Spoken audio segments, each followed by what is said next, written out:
Can't explain what your business is or how it operates? You're missing two critical sections of your business plan that investors actually read. Let's jump in and talk about what we're going to include, how to write the company overview and operational plan, and how to tailor them for different audiences. So the first thing is, what is the company overview? Think of it as your business identity card. It's going to outline ownership, legal structure, key people, and history. It's especially helpful when your plan is shared externally because these are the things people want to know. You want to make sure that you talk about the legal structure and ownership, right? So are you an LLC, a C Corp, a sole proprietorship?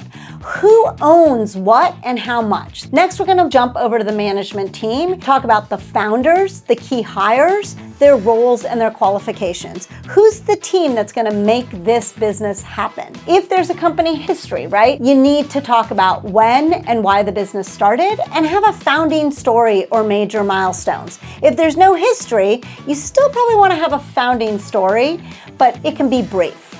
Then you're going to tailor the depth of this beginning piece of the company overview based on your audience. If it's internal, right, you're just putting this together because you want your team to be on the same page, you can skip the legal details. But if you are going out to investors, you want to emphasize the structure and the leadership strength because the investors want to know that. Want to see what this looks like in your industry? We have a library with over 500 sample business plans, and they're linked in the description below.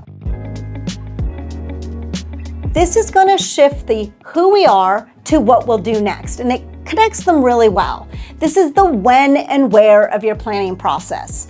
You can really zoom into your short-term goals, usually only within the next 12 months. It's going to include some plans for launching your product, doing some marketing campaigns. Who are you going to hire? How are you going to expand? Maybe there's some key partnerships. And this is all short-term, right? It keeps your team aligned and it shows the investors that you know how you're going to execute. Here's a pro tip. Reference this again in the milestone section later in your plan because operations, how you're actually going to do something, fits right into milestones, which is about setting deadlines. Your company overview is going to capture your leadership, your ownership, your identity. Your operational plan is going to explain how this leadership and this identity that you've put together is going to actually implement a strategy and make this business happen. Together, they show that you're ready to execute. Tell your story, plan your next move, own your growth. Like, comment, subscribe, tune in again with us.